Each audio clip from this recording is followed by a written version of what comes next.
亲爱的台湾人、中国人，有一件事要跟你讲。喂，没有共产党才有台湾的未来，所以你好好的打开耳朵，因为很重要。没有共产党才有新中国，自由不是恩赐，要去夺回。因为中国人民一直被压迫的时候呢，台湾人才享受民主自由。司法不公平，我觉得司法不正义。我就说我们不应该这样子先想人家不好的地方哦，你一直去丑化人家。你以为这个是台湾人跟中国人的冲突吗？并不是，是中共压迫中国人，接下来想要压迫台湾人。中共很难说所以中国人民冒险自己的生命为了自由，但是台湾人不珍惜自己已经得到的自由。我个人非常不能 agree 这件事情。这样好吗？好像不太好吧？那发生什么事？8月29号晚上10点，在重庆大学用投影机投影一些句子，非常直白的抱怨中共，要求自由。没有共产党才有新中国，自由不是恩赐，要去夺回。鼓励大家不要继续当奴隶，起来吧，不愿做奴隶的人们，起来反抗，夺回自己的权利。更解释中共有多独裁，打倒红色法西斯，推翻共产党暴政。我们今天故事的黎明英雄被称为勇士，他是在重庆大学对面的某一家旅馆放投影机，还有一封信给警察看。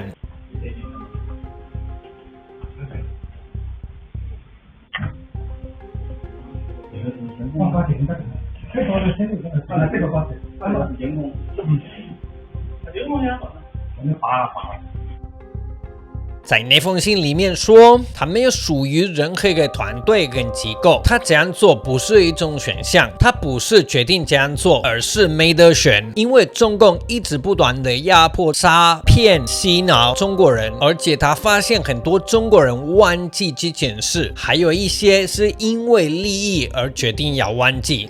妈的，中共很难说但是他希望中国人起来反抗中共。8月30号。勇士发现警察去抓他的家人，被逮捕，带走他的电脑跟其他的东西。那为什么我跟你们分享这个故事？首先，因为我想要你了解绿共。绿色共产主义嘛，跟红共有什么差别？因为绿共是中共想要骗台湾人的一种说法，他真的是绿色共产党，就是搞独裁的绿共，对他说对不对？对。但是真正的红共有多么可怕？我们不承诺放弃使用武力。以3D 虚实动画模拟火箭军如何轰炸台湾，甚至明确标出地点，就在台北、高雄、花莲，放话摧毁台独大本营。我们不要去为台湾民众考虑的太多，把台湾揍死才好，直接把台湾打下来呗。反正我个人觉得，打台湾我去。扛炮弹去都行。 These people are systematically oppressed by their own government. We've been waking up to horrific stories every day, heartbreaking images separating mothers from their children. They live in a police state where they're monitored by one of the most advanced and intrusive surveillance systems in the world. Imagine that the police force you to stand in front of a camera for biometric data collection. Every online activity is tracked. Imagine that the police force you to install spying app on your phone. Wow.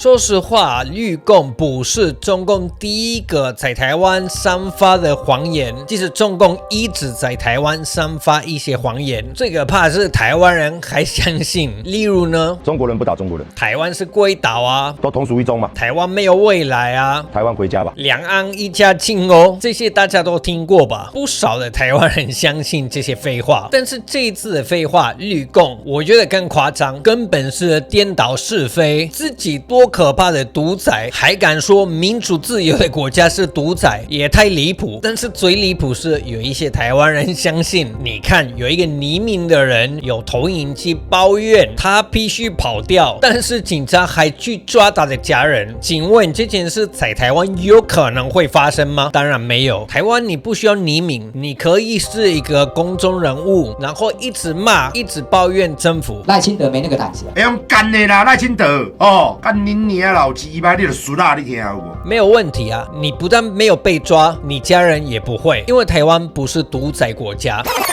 其实现在不是独裁国家，本来就是因为中华民国搬到台湾，到1996年就是一个很可怕的独裁国家，但是现在不是。或是你要跟我说馆长现在怕赖清德怎样，或是黄国昌整天骂赖清德，你觉得他怕吗？我跟你说，如果他怕，他连开口都不敢开。所以我看这样的新闻，看到中国年轻人在干嘛？他们是为了自己的自由而奋斗。那台湾年轻人呢？看抖音，看小红书，好好被洗脑。台湾人常常忘记一件事情，是台湾对中国人是一个非常重要的榜样。虽然大部分的中国人不会直接跟你讲，但是他们非常想要享受台湾现在有的自由。不然为什么有人在冒险自己的生命、他家人的安全，为了鼓励大家为自己的自由而奋斗？而且这件事对中国人，台湾是一个非常重要的榜样，是中共非常怕，那是为什么想要并吞台湾的原因之一，而且是比较少被提到的原因，但是我觉得是非常重要的。所以台湾最严重的问题不是你比较喜欢蓝白，或是你比较喜欢绿的，而是中共已经开始并吞台湾，但是台湾人都没有发现会这么反抗，或是台湾人有发现，但是默默的接受。重庆的这件事提醒我们，自由不是免费的，需要天天努力。那为什么台湾人不想要看这件事呢？是会觉得中国人过得很爽吗？他们非常繁荣，共荣共荣共荣。像馆长骗你这样吗？你想要了解一般中国人是怎么过生活呢？有6亿人每个月的收入也就是1000元，1000元在一个中等城市可能租房都困难。那首先不要相信馆长，再来不要相信我，但是你可以自己调查一些新闻，例如2022年四通桥的抗议，2022年上海白痴运动，2014年香港雨伞运动，2011年武汉事件，西藏人自焚事件，或是新疆人真正的状况。而且如果你觉得我拍这样的影片，我讨论这些议题对台湾社会有贡献，你可以考虑当我频道会员。现在我们有一个讨论区的平台，所以可以跟我或是跟其他的会员讨论这些议题。当然你也可以订阅我的频道，因为从现在开始我也会报道真正的中国，让你参考你要不要变成这样。无论如何，我要非常感谢你每一个礼拜都支持我。如果你是网军，因为我的频道网军无所不在，你假赛好礼拜再会。